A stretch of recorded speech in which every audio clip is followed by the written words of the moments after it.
Hello students, स्वागत है आपका आईसीटी वर्चुअल क्लासेस में। मैं हूं कविता, आपकी साइंस टीचर। उम्मीद करती हूं आप सभी अच्छे होंगे और स्वस्थ होंगे। क्लास हम अपना जो चैप्टर है वो कंटिन्यू करेंगे, जिसका नाम है रेस्पिरेशन इन ऑर्गेनिज्म।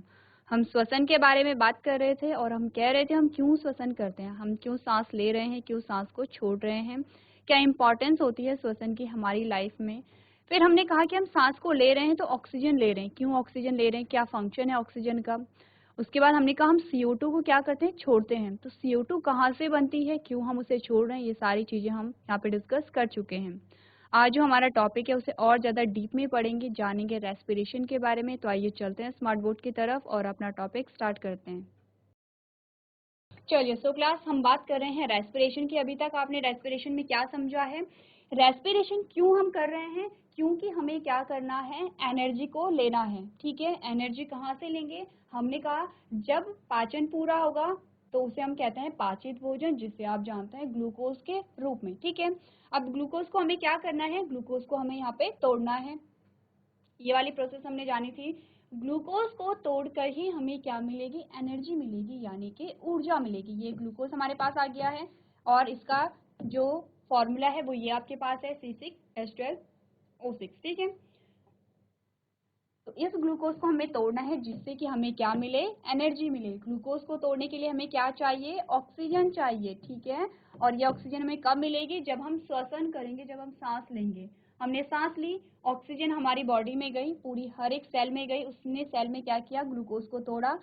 ग्लूकोज को तोड़ करके हमें क्या मिली, ऊर्जा मिली, यानी कि एनर्जी मिली। इसी के साथ कार्बन डाइऑक्साइड निकली और वाटर निकला। ठीक है, एनर्जी का यूज हमने क्या किया, अलग अलग जितने भी आप काम कर रहे हैं सब चीजों में हमने क्या किया, एनर्जी का यूज कर लिया है। अब हमारे पास CO2 है, CO2 हमारे किसी काम की नहीं है, तो हमने इसे क्या कर दिया है, अपने शरीर से बाहर निकाल दिया है। यानी कि जब हम ऑक्सीजन को ले रहे हैं तब हम कहते हैं कि अंतः श्वसन हो रहा है। ठीक है, जब हम सांस को छोड़ रहे हैं तो हमने कहा बहिः श्वसन हो रहा है। तो सांस को छोड़ते टाइम हम क्या होता है, CO2 को अपने शरीर से बाहर निकाल लेते हैं। ये प्रोसेस हम पढ़ चुके थे। इतनी बात क्लियर है, आपने ये जो समीकरण है इसे आपने नोट कर लिया होगा, इंपॉर्टेंट है, अब आप ध्यान रखेंगे।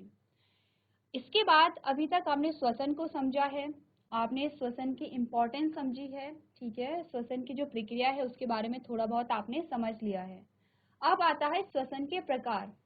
श्वसन के भी क्या होते हैं, प्रकार आते हैं। अब आप सोचेंगे श्वसन के प्रकार किस प्रकार से आते होंगे, क्योंकि श्वसन एक ही तरीके से हो रहा है। चाहे हम बात करें कि लंग्स में यहाँ पे गैसेस एक्सचेंज हो रहा है, यानी कि हमारे फेफड़ों में जब गैसों का आदान प्रदान हो रहा था तब भी सेम प्रोसेस थी। हम ऑक्सीजन ले रहे थे, कार्बन डाइऑक्साइड को छोड़ रहे थे।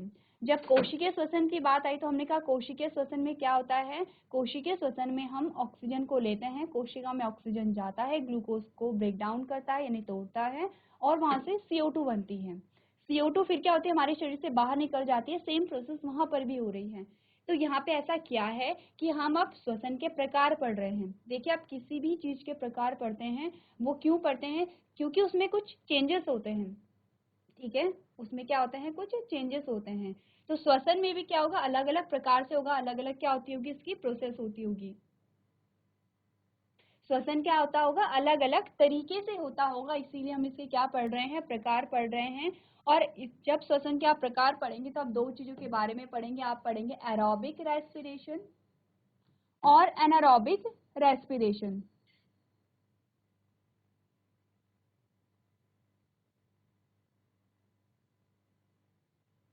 ठीक है, तो हमारे पास कितने प्रकार के रेस्पिरेशन आए, कितने प्रकार का श्वसन आया, एरोबिक जिसे आप कहते हैं वायवीय श्वसन और एनारोबिक जिसे आप कहते हैं अवायवीय श्वसन। ठीक है, अब जानते हैं कि दोनों में क्या डिफरेंस है। देखिए, रेस्पिरेशन हो रहा है दोनों में, रेस्पिरेशन में एक्चुअली में हो क्या रहा है ये आपको ध्यान रखना है। रेस्पिरेशन में एक्चुअली जो ग्लूकोज है, जो ग्लूकोज है वो टूट रहा है और यहां से एनर्जी बन रही है। इतनी बात आपको ध्यान रखनी है। ठीक है, यानी कि ग्लूकोज को तोड़ करके एनर्जी बनेगी। ये हमारा जो रेस्पिरेशन का बहुत मुख्य क्या है, स्टेप है। ये चीज हो रही है, लेकिन इस चीज में क्या होते हैं, दो तरीके से ये चीज होती है। एक होता है जब यहाँ पे ऑक्सीजन की प्रेजेंस होगी, यानी कि ऑक्सीजन की उपस्थिति होगी, और एक होता है कि जब यहाँ पे ऑक्सीजन की उपस्थिति नहीं होगी।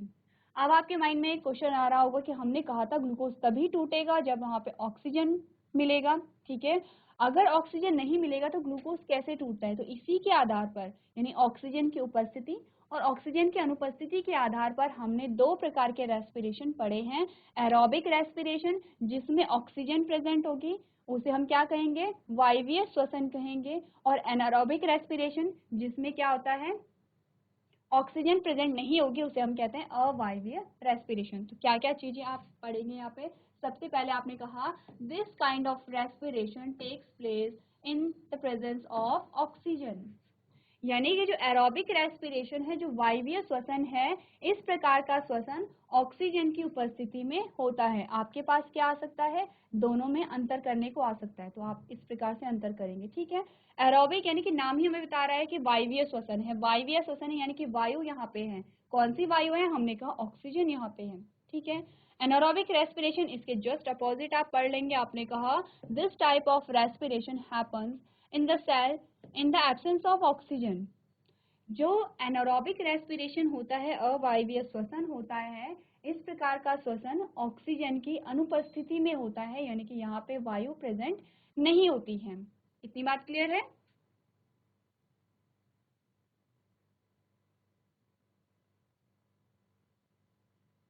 चलिए, सेकेंड पॉइंट आपको बता रहा है it leads to release of a high amount of energy in living organism.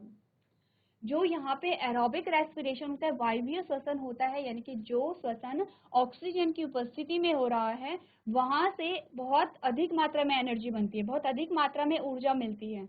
वहीं अगर हम एनारोबिक रेस्पिरेशन की बात करें, हमने कहा इस प्रकार के रेस्पिरेशन में, इस प्रकार के श्वसन में बहुत कम मात्रा में ऊर्जा बनती है। अब ध्यान दीजिए, हमने क्या कहा? जो एरोबिक रेस्पिरेशन है, जो वायवीय श्वसन है, अगर हम अपनी बात करें, मनुष्यों की बात करें, तो मनुष्यों में एरोबिक रेस्पिरेशन ही पाया जाता है। जब हम एनारोबिक रेस्पिरेशन की बात करेंगे, तब हम बात करेंगे सूक्ष्म जीवों के बारे में। आपने पढ़ा, वो सूक्ष्म जीव होते हैं, माइक्रो ऑर्गेनिज्म होते हैं, जो कि हमें अपनी आंखों से नहीं दिखाई देते हैं। उन्हें देखने के लिए हमें क्या करना पड़ता है? माइक्रोस्कोप का यूज करना पड़ता है। एनारोबिक जो रेस्पिरेशन है वो सूक्ष्म जीवों में ही पाया जाता है, ठीक है। चलिए आगे पढ़ते हैं। तीसरा पॉइंट आपको बता रहा है human beings and many others animals undergoes aerobic respiration. जो मनुष्य होते हैं और बहुत सारे जो एनिमल्स होते हैं, यानी कि जो डेवलप्ड होते हैं, जो विकसित होते हैं, उनमें जो रेस्पिरेशन पाया जाता है वो एरोबिक प्रकार का ही पाया जाता है। आपने हमेशा देखा है कि हम हमेशा ही क्या करते हैं? श्वसन करते रहते हैं, ठीक है। आप क्या करते हैं? हमेशा श्वसन करते रहते हैं। एक भी सेकंड ऐसा नहीं होता है कि जिसमें हम क्या करेंगे? श्वसन नहीं करेंगे। यानी कि जो नेचुरल प्रोसेस है वो चलती रहती है। वो बात अलग है कि हम कभी कभी सांस रोक देते हैं अपनी मर्जी से, वो क्या है? हम उसे खुद से कर रहे हैं, लेकिन जो नेचुरल प्रोसेस है वो हमेशा चलता रहता है। इसका मतलब हमें हमेशा किसकी आवश्यकता होती है? ऑक्सीजन की आवश्यकता होती है। अगर ऑक्सीजन नहीं रहेगी, हमारा दम घुटने लगता है। इसका मतलब हमें सिर्फ एरोबिक रेस्पिरेशन ही पाया जाता है, ऑक्सीजन हमारे लिए मस्ट है। आपको बताया गया है, जब भी आपको मूलभूत आवश्यकताओं के बारे में हमने बात की थी, हमने कहा था सबसे पहले जो मूलभूत हमारी आवश्यकता है वो है ऑक्सीजन। अगर ऑक्सीजन ही नहीं रहेगा, हम जीवित नहीं रह सकते हैं। दूसरी मूलभूत आवश्यकता है वाटर, यानी कि जल। और तीसरी मूलभूत आवश्यकता है फूड, ठीक है। देखिए, इन तीनों के बिना, जब तक ये तीनों हमारे पास नहीं आएंगे, हम जीवित नहीं रह सकते हैं। लेकिन उन तीनों में भी सबसे ज्यादा जरूरी है ऑक्सीजन। ऑक्सीजन के बिना आप कुछ मिनट भी जीवित नहीं रह सकते हैं। पानी के बिना आप 1-2 दिन तक जीवित रह सकते हैं, और भोजन के बिना आप कुछ दिनों तक जीवित रह सकते हैं। लेकिन जब हम बात करते हैं ऑक्सीजन की, हम ऑक्सीजन के बिना कुछ मिनट भी जीवित नहीं रह सकते हैं। देखो, तीनों हमारी मूलभूत आवश्यकताएं हैं।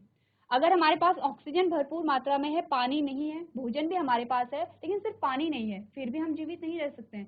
कुछ दिनों बाद हम जीवित नहीं रह पाएंगे। अगर हमारे पास ऑक्सीजन भी है, हमारे पास वाटर भी है, बट फूड नहीं है, फिर भी हम जीवित नहीं रह सकते, क्योंकि फूड से ही हमें क्या मिलेगी? एनर्जी मिलेगी। एनर्जी कहाँ से मिल रही है? फूड से मिल रही है, ठीक है। और अगर वाटर भी है, फूड भी है, हमारे पास ऑक्सीजन ही नहीं है, फिर तो हम जीवित नहीं रह सकते हैं कुछ मिनट भी नहीं। तो आपने क्या समझा हमारे लिए ऑक्सीजन बहुत ज़्यादा इंपॉर्टेंट है, हमें एरोबिक रेस्पिरेशन पाया जाता है, ठीक है, क्योंकि हमें क्या होती है, ऑक्सीजन की आवश्यकता हमेशा होती है। चलिए, तो जो तीसरा पॉइंट है एनारोबिक रेस्पिरेशन में, वहां पे बताया गया है east and sometimes human beings undergoes anaerobic respiration. क्या होता है, ईस्ट में एनारोबिक रेस्पिरेशन पाया जाता है। जो ईस्ट है वो क्या है, एक कवक है। कवक, कवक क्या होते हैं, जिसे आप फंजाई कहते हैं। कवक, जैसे आपने मशरूम खाया होगा, सबने मशरूम खाया होगा, तो मशरूम किस में आता है, कवक में आता है। ऐसे ही ईस्ट भी किस में आता है, कवक में आता है। ईस्ट में क्या होता है, एनारोबिक रेस्पिरेशन होता है। लेकिन कभी कभी जो मनुष्य होते हैं, कह रहे हैं कि उनमें कभी कभी एनारोबिक रेस्पिरेशन हो जाता है। अब आप कहेंगे कि कुछ देर पहले हमने बात की थी कि हम ऑक्सीजन के बिना बिल्कुल भी जीवित नहीं रह सकते हैं, कुछ सेकंड कुछ मिनट भी नहीं रह सकते हैं। तो मनुष्य में किस प्रकार से एनारोबिक रेस्पिरेशन हो रहा है, देखिए क्या होता है, मनुष्य में एनारोबिक रेस्पिरेशन होता है, लेकिन ऐसा नहीं है कि वहां पे ऑक्सीजन बिल्कुल जीरो है। ऑक्सीजन कम मात्रा में रहती है। क्या होता है, जो ग्लूकोज है, ये ग्लूकोज है इस प्रकार से।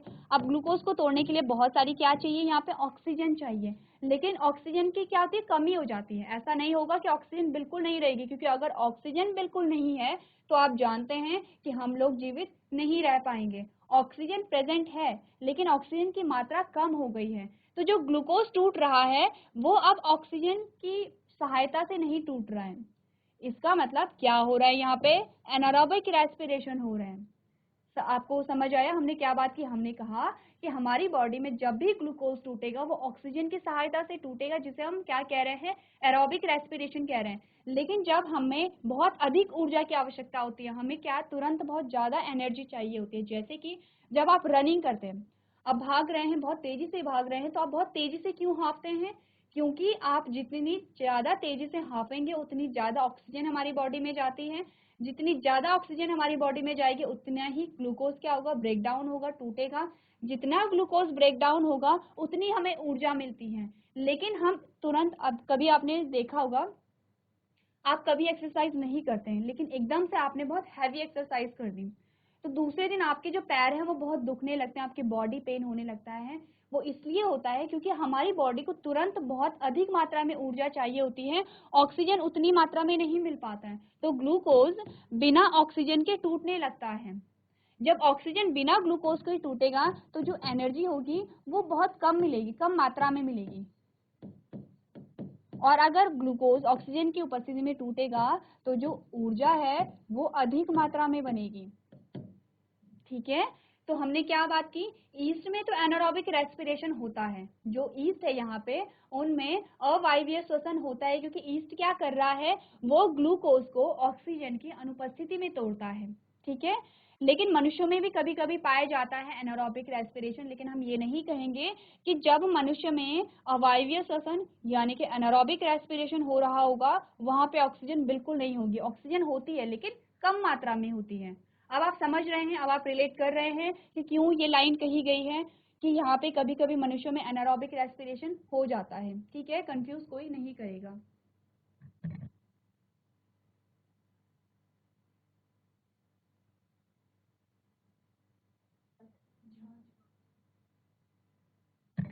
जीआईसी झनकट, बच्चे आप लोगों को आवाज आ रही है?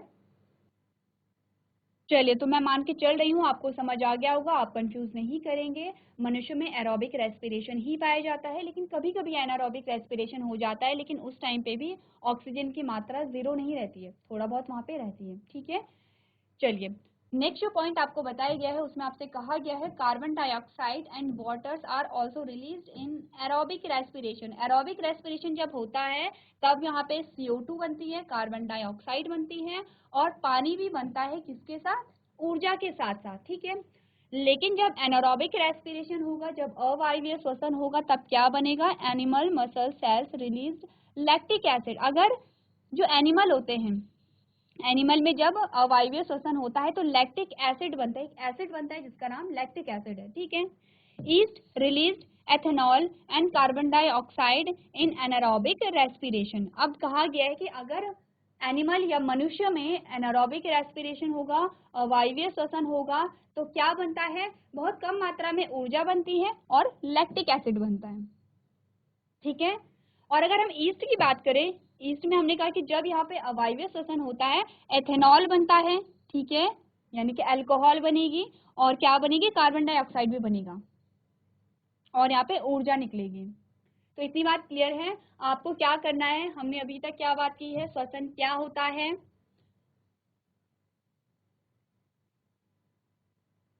तो आपने क्या कहा कि ऑक्सीजन को ग्रहण करना या ऑक्सीजन को इनहेल करना और CO2 को एक्सहेल करना, ये क्या है, श्वसन है, ठीक है। श्वसन में हम क्या कर रहे हैं, ऑक्सीजन को हम ग्रहण कर रहे हैं और CO2 को हम क्या कर रहे हैं, एक्सहेल कर रहे हैं, ये श्वसन हो रहा है। जी आईसी देवलदार, बच्चे माइक लेके आओ।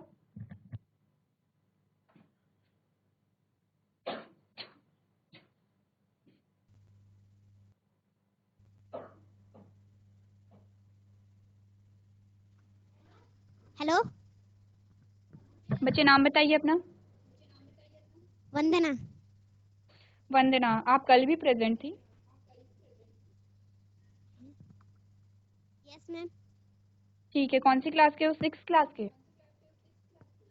Yes ma'am. ठीक है बच्चे, अभी तक क्या पढ़ा, क्या समझा। मैम सब समझ आ गया। ठीक है, मुझे समझाइए, आपने श्वसन के बारे में क्या समझा।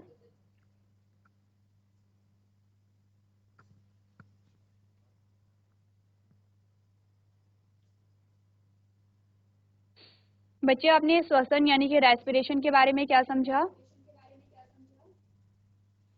इसकी श्वसन मैम के बारे किसकी? में, श्वसन। मैम वंदना के ऑक्सीजन से हम अलावा सांस और लेते हैं। किसी बच्चे ने समझा है। जी आईसी देवलधार, वंदना के अलावा और किसी क्या समझ आया है।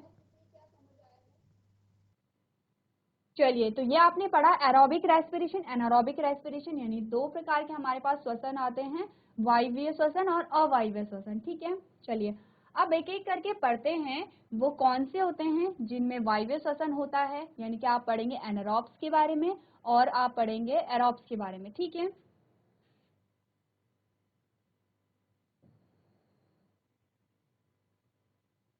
चलिए, तो आपने कहा एनारोब्स हम किसे कहते हैं,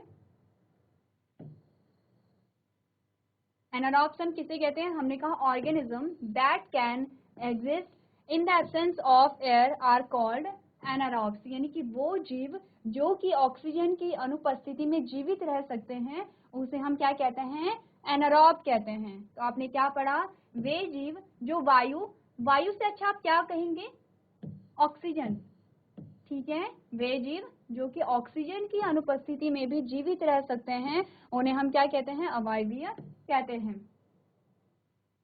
नेक्स्ट लाइन आपको क्या बताई गई है, they undergo anaerobic respiration hence can get energy even without oxygen.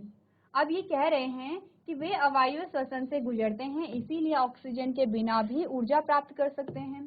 क्योंकि हमें ऑक्सीजन क्यों चाहिए, हमें ऑक्सीजन ऊर्जा प्राप्त करने के लिए चाहिए। अब वो जीव जो कि ऑक्सीजन के बिना ही ऊर्जा प्राप्त कर सकते हैं उन्हें ऑक्सीजन की आवश्यकता नहीं होती है, ठीक है। अब हमारे पास आते हैं example, for example east, these are unicellular organism that exist in absence of oxygen as well। आपके पास उदाहरण क्या आया है, एनारोब्स कौन होते हैं, ईस्ट होते हैं। मैंने अभी आपको बताया ईस्ट क्या होते हैं, कवक होते हैं, ठीक है, फंगस होते हैं, आपने फंगस सुनी होंगी, तो फंगस ही क्या होती है, ईस्ट होती है। ये क्या होते हैं, एक कोशिकीय जीव होते हैं। एक कोशिकीय जीव का क्या मतलब है, एक कोशिकीय जीव का क्या मतलब है, आप लोग समझते हैं एक कोशिकीय जीव किसे कहते हैं, कौन मुझे बताएगा। जीआईसी देवलधार, आप में से मुझे कौन बच्चा बताएगा कि एक कोशिकीय जीव किसे कहते हैं या कोशिका किसे कहते हैं।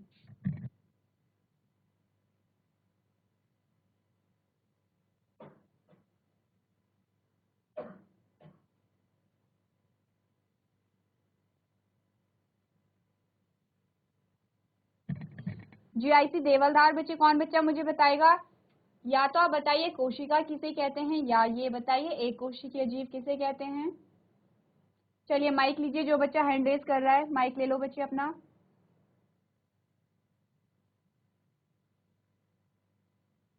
Good morning ma'am. Good morning बच्चे, नाम बताइए अपना। दिव्यांशु। दिव्यांशु। तो दिव्यांशु मुझे बताइए कि एक कोशिकीय जीव किसे कहते हैं? क्या? एक कोशिकीय जीव किसे कहते हैं? हमने कहा कोशिका एक छोटी सी संरचना है, इस प्रकार से आप कह सकते हैं छोटी सी संरचना है जिसे आप अपनी आंखों से नहीं देख सकते। अगर आप एक सेल की बात करेंगे, एक कोशिका की बात करेंगे, बहुत छोटी होती है। ठीक है, क्या क्या उसमें होता है? उसमें होता है कोशिका झिल्ली। कोशिका झिल्ली का क्या मतलब है?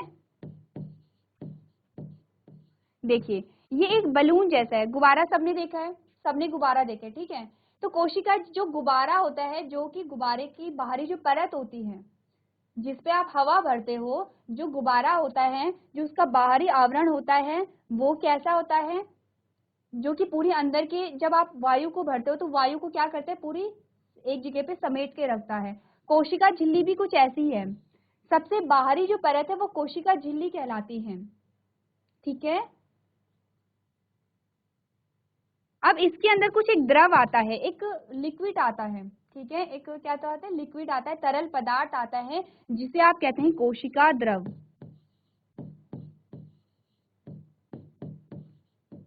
ठीक है, और बीच में इसका आता है केंद्रक।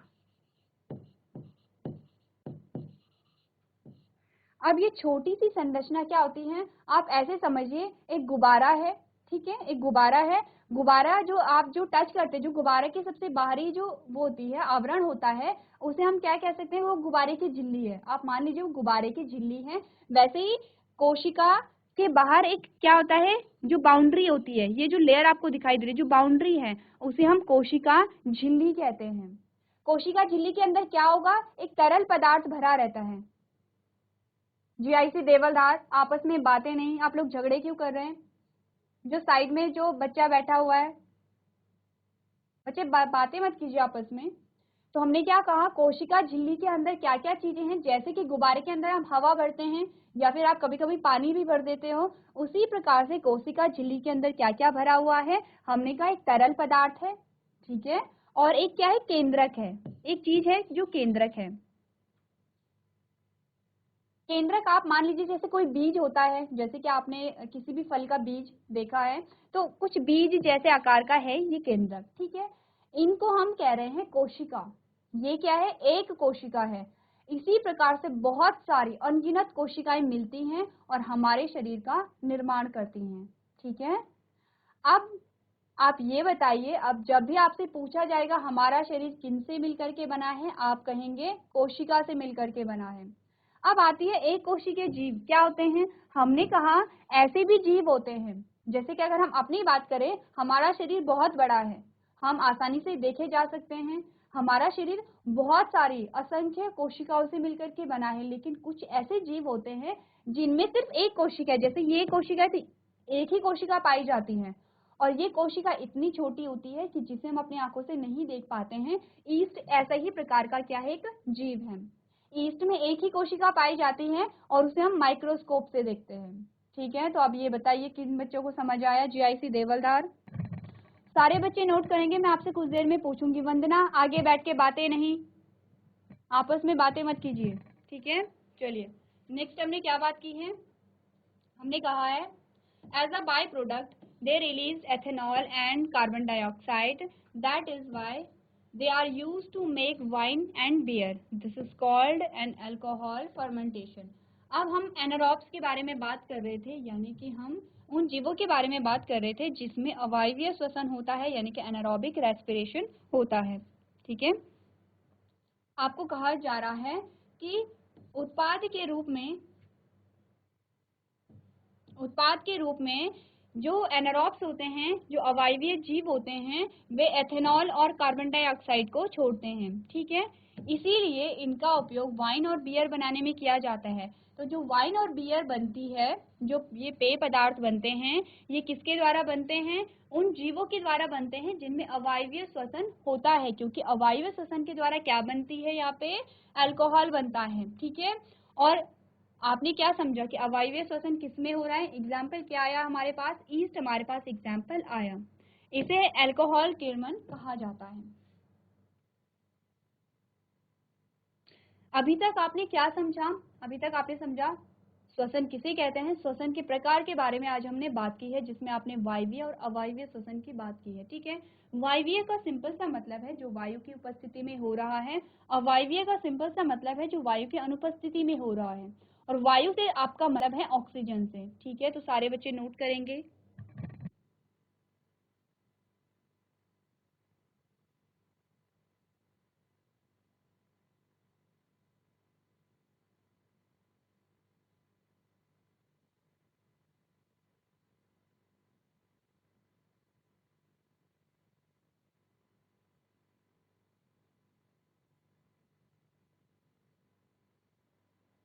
चलिए, सो क्लास आज हमने यहाँ पे श्वसन के प्रकार के बारे में बात की है। तो आपको जो भी पढ़ाया जाता है वो आप घर से रिवाइज करके लेके आएंगे।